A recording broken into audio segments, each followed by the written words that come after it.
شاہان یمن کا خط۔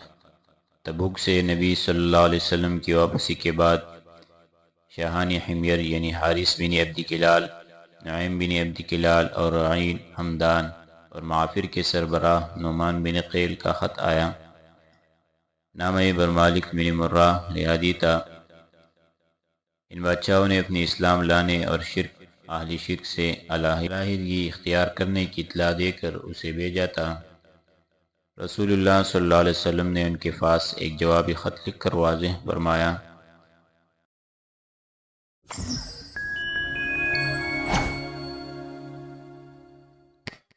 بسم اللہ الرحمن الرحیم۔ شاہان یمن کا خط۔ تبوک سے نبی صلی اللہ علیہ وسلم کی واپسی کے بعد شاہان حمیر یعنی حارث بن عبد کلال، نعیم بن عبد کلال اور رعین حمدان اور معافر کے سربراہ نعمان بن قیل کا خط آیا۔ نامہ برمالک بن مرہ ریادی تھا۔ ان بادشاہوں نے اپنی اسلام لانے اور اہل شرک سے علیحدگی اختیار کرنے کی اطلاع دے کر اسے بھیجا تھا۔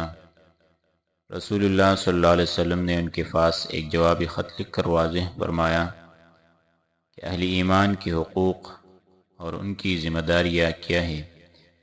آپ نے اسی خط میں معاہدین کے لیے اللہ کا ذمہ اور اس کے رسول کا ذمہ بھی دیا تھا،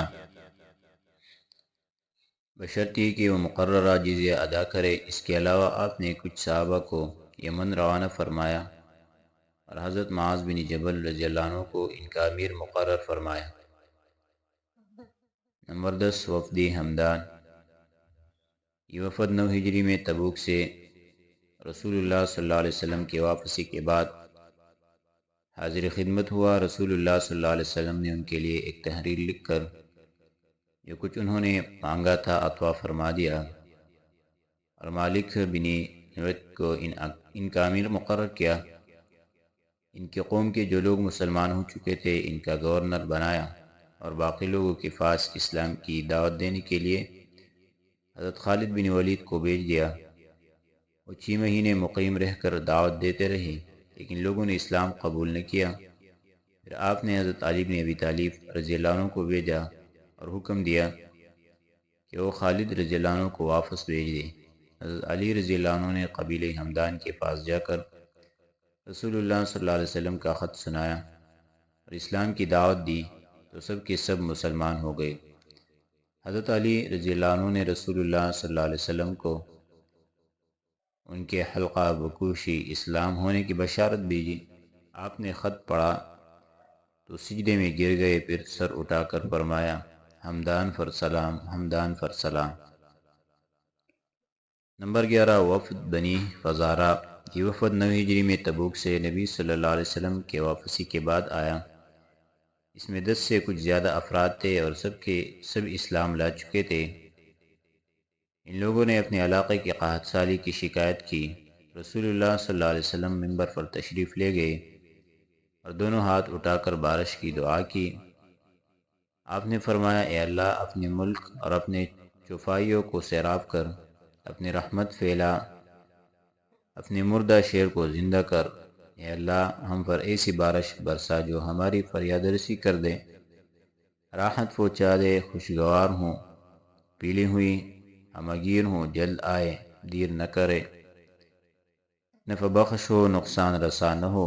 اے اللہ، رحمت کی بارش، عذاب کی بارش نہیں، اور نہ ڈانے والی، نہ غرق کرنے والی اور نہ مٹانے والی بارش۔ اے اللہ، ہمیں بارش سے سیراب کر اور دشمنوں کے خلاف ہماری مدد فرما۔ نمبر 12 وفد نجران۔ یمن کی جانب 7 مرحلے پر ایک بڑا علاقہ تھا جو 73 بستیوں پر مشتمل تھا۔ تیز رفتار سوار ایک دن میں پورا علاقہ طے کر سکتا تھا۔ اس علاقے میں 1 لاکھ مردان جنگی تھے جو سب کے سب عیسائی مذہب کے پیرو تھے۔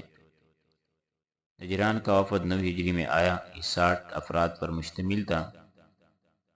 24 آدمی اشراف سے تھے جن میں سے 3 آدمیوں کو اہل نجران کی سربراہی اور سرکردگی حاصل تھی۔ ایک عاقب جس کے ذمہ امارت و حکومت کا کام تھا اور اس کا نام عبد المسیح تھا، دوسرا سید جو ثقافی اور سیاسی امور کا نگراں تھا، اور اس کا نام اہم یا شرحبیل تھا۔ تیسرا اسقفہ لارڈ فادری جو دینی سربراہ اور روحانی پیشوا تھا، اس کا نام ابو حارثہ بن علقمہ تھا۔ وفد نے مدینہ پہنچ کر نبی صلی اللہ علیہ وسلم سے ملاقات کی، پھر آپ نے ان سے کچھ سوالات کیے اور انہوں نے آپ سے کچھ سوالات کی۔ اس کے بعد آپ نے انہیں اسلام کی دعوت دی اور قرآن حکیم کی آیتیں پڑھ کر سنائی، لیکن انہوں نے اسلام قبول نہیں کیا اور دریافت کیا کہ آپ مسیح علیہ السلام کے بارے میں کیا کہتے ہیں۔ اس کے جواب میں رسول اللہ صلی اللہ علیہ وسلم نے اس روز دین پر توقف کیا، یہاں تک کہ آپ پر یہ آیت نازل ہوئی، ان مثل عیسیٰ عند اللہ کمثل آدم خلقه من تراب ثم قال له كن فيكون الحق من ربك فلا تكن من الممترين فمن حاجك فيه من بعد ما جاءك من العلم فقل تعالوا ندعو أبناءنا وأبناءكم ونساءنا ونساءكم وأنفسنا وأنفسكم ثم نبتهل فنجعل لعنة الله على الكاذبين۔ بے شک عیسیٰ علیہ السلام کی مثال اللہ کے نزدیک آدم علیہ السلام جیسی ہے۔ اسے مٹی سے پیدا کیا، پھر اس سے کہا تو ہو گیا، اب تیرے رب کی طرف سے ہے، بس شک کرنے والوں میں سے نہ ہو۔ پھر تمہارے پاس علم آ جانے کے بعد جو کوئی تم سے اس کے بارے میں حجت کرے تو اس سے کہہ دو کہ آؤ ہم بلائے اپنے اپنے بیٹوں کو اور اپنی اپنی عورتوں کو اور خود اپنے آپ کو، پھر مباہلہ کرے، اللہ سے گل گلا کر دعا کریں، بس اللہ کی لعنت ٹھہرائے جھوٹوں پر۔ صبح ہوئی تو رسول اللہ صلی اللہ علیہ وسلم نے انہیں آیت کریمہ کی روشنی میں انہیں حضرت عیسیٰ علیہ السلام کے متعلق اپنے قول سے آگاہ کیا، اور اس کے بعد دن بھر انہیں غور فکر کے لیے آزاد چھوڑ دیا، لیکن انہوں نے حضرت عیسیٰ علیہ السلام کے بارے میں آپ کی بات ماننے سے انکار کر دیا۔